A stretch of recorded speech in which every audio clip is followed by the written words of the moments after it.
नमस्कार, मैं हूं आपके साथ दीपक बतौरी और आप देख रहे हैं छत्तीसगढ़ एक्सप्रेस। रायपुर से बड़ी खबर, जहां पर कालीचरण महाराज का बयान सामने आया है। शंकराचार्य की अयोध्या न जाने को लेकर बोले कालीचरण, साधु अपना अहंकार छोड़ें और राजा का साथ दें। आशा ही नहीं थी कि राम मंदिर बनेगा, लेकिन यूपी और अभी के भारत के राजा ने मंदिर बना दिया है। हमारा स्वप्न साकार हो गया है। पहले जगह भी तो हिंदुओं के पास नहीं थी। सभी साधुओं से आह्वान करता हूं कि अपना अहंकार को छोड़ राजा का साथ दें। 2500 साल बाद राजा साम्राज्य के बाद हमें राजा मिले हैं।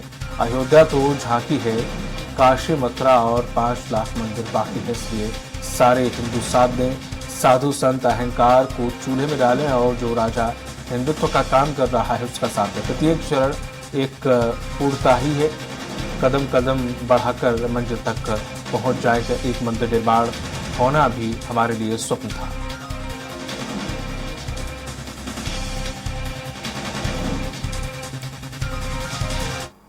हम किसी भी गंतव्य की तरफ बढ़ रहे हो, हर एक कदम गंतव्य की तरफ बढ़ता हुआ एक पूर्णता ही है। और कदम कदम करते हुए हम गंतव्य तक पहुंच जाएंगे, मंजिल तक के पहुंच जाएंगे। अब एक मंजिल निर्माण होना भी हमारे लिए स्वप्न ही था। आशा ही नहीं थी कि राम मंदिर बनेगा, लेकिन अभी के राजाओं ने बना दिया। यूपी के राजा हो गए या भारत के राजा हो गए, बना दिया उन्होंने। हमारा स्वप्न साकार हो गया। पहली मंजिल भी बन गई है तो हमारे लिए राम मंदिर बन गया है। पहले तो जगह ही हमारे पास में नहीं थी हिंदुओं के हाथ में। अब ये बहुत बड़ी बात होगी कि जगह भी हाथ में आ गई है और एक मंजिल तो बन भी गई है। तो मैं सभी साधुओं से आह्वान करता हूं कि अपने अपने अहंकार बाजू में रखे, राजा को साथ देवे।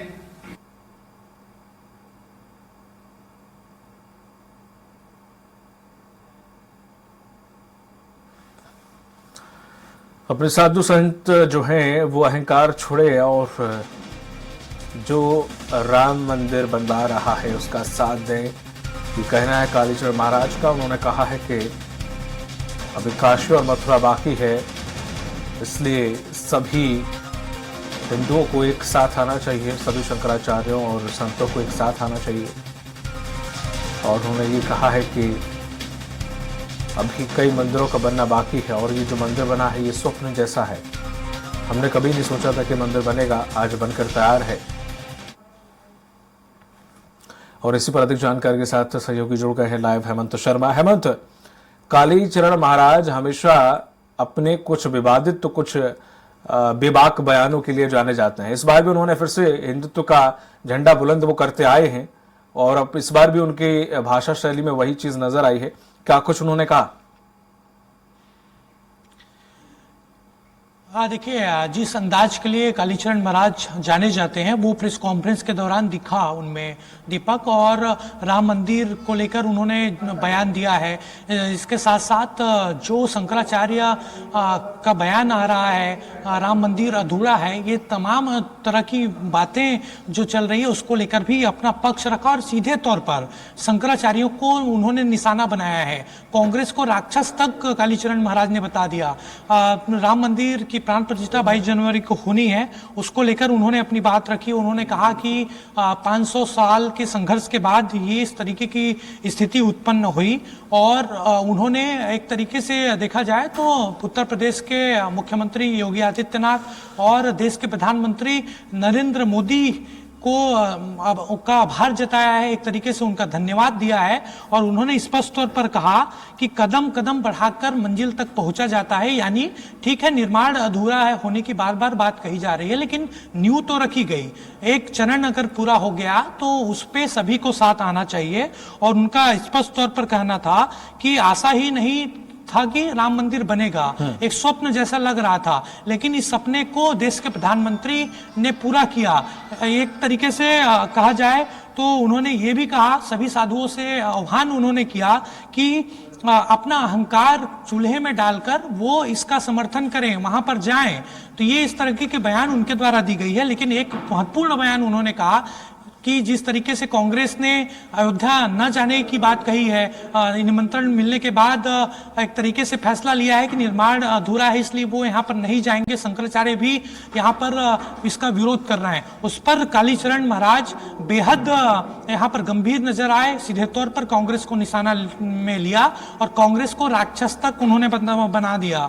उन्होंने कहा कि हम भूत पिशाच निकट नहीं आवे। एक हनुमान चालीसा की चौपाई है दीपक, उसका जिक्र उन्होंने किया और कहा कि राम का जिन्होंने विरोध किया वो मंदिर कैसे जाएंगे, जिन्होंने राम का ही विरोध कर दिया वो राक्षस हैं, राक्षस कैसे जाएंगे भगवान के पास। तो ये बयान उन्होंने दिया। इसके साथ साथ याद होगा दीपक, नाथूराम गोडसे को लेकर एक बयान उन्होंने दिया था, महात्मा गांधी के खिलाफ मर्यादित टिप्पणी की थी, उसके बाद पिछली सरकार में उन्हें जेल जाना पड़ा था। लेकिन एक और बड़ा बयान उन्होंने दिया है गोडसे को लेकर। गोडसे का एक तरीके से फिर से महिमा मंडन उनके द्वारा किया गया है। तो ये तमाम बातें उनके द्वारा की गई है। चूंकि 20 जनवरी को बाइक रैली होनी है, उसमें शामिल होने कालीचरण महाराज आए हैं और तमाम बातें प्रेस कॉन्फ्रेंस के दौरान आज उन्होंने कही है। हेमंत, जब से जेल से बाहर आए कालीचरण महाराज एकदम लूप में चले गए थे, कहीं नजर नहीं आ रहे थे, किसी इवेंट में भाग नहीं ले रहे थे, लेकिन वो फिर से अब एकदम मीडिया के सामने आ गए हैं और अपने उसी अंदाज में आए हैं। क्या उन्हें निमंत्रण मिला है, अयोध्या जा रहे हैं कि नहीं जा रहे हैं वो? देखिए, काफी कुछ परिदृश्य बदला है, चाहे वो देश की बात करें दीपक या छत्तीसगढ़ की बात करें। छत्तीसगढ़ में सत्ता परिवर्तन भी हुआ है और सत्ता परिवर्तन होने के बाद पहली बार रायपुर पहुंचे कालीचरण महाराज, यानी समझा जा सकता है उनके बयानों के पीछे अर्थ क्या है। और हालांकि निमंत्रण उन्हें मिला है या नहीं, इसको लेकर बातचीत नहीं हो पाई है, क्योंकि आज काफी बेहद तल्ख लफ्जों में उन्होंने बात की है। खासतौर पर जिस तरीके से विरोध हो रहा है राम मंदिर को लेकर, शंकराचार्यों का जिस तरीके से बयान आया है, इसमें मीडिया के सामने उन्होंने तमाम बातें कही है और कई ऐसी बातों का जिक्र किया है जो बता पाना मर्यादित यहाँ पर साबित होता है। बिल्कुल, तमाम जानकारी साझा करने के लिए बहुत बहुत शुक्रिया आपका हेमंत।